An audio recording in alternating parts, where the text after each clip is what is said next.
देश भर में पिछले करीब 1-1.5 महीने से जो सियासी तूफान कई चुनावों को लेकर मचा हुआ था, उसकी पहली परीक्षा बुधवार को है। इनमें विधानसभा और लोकसभा सीटों पर उपचुनाव भी है और झारखंड में विधानसभा चुनाव के लिए पहले चरण की वोटिंग भी है। झारखंड में पहले चरण की 43 सीटों पर वोटिंग होनी है। 10 राज्यों की 31 विधानसभा और वायनाड लोकसभा सीट पर उपचुनाव है। इन सीटों में से 28 विधायक सांसद बन चुके हैं। 2 का निधन हुआ और 1 दल बदल हुआ, जबकि सिक्किम की 2 सीटों पर एसकेएम के 2 प्रत्याशियों को निर्विरोध जीता घोषित कर दिया गया था। जितनी भी सीटों पर बुधवार को चुनाव है, इनमें सिर्फ एक ही लोकसभा की सीट है, बाकी सब विधानसभा की सीटें हैं।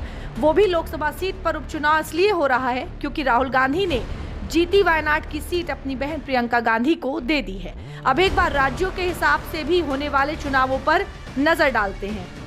जिन 10 राज्यों में 31 विधानसभा सीटों पर चुनाव होने हैं, उनमें राजस्थान की 7, बिहार की 4, मध्य प्रदेश और सिक्किम की 2, असम की 5, पश्चिम बंगाल की 6, जबकि छत्तीसगढ़, मेघालय और गुजरात की 1-1 सीट पर चुनाव होगा।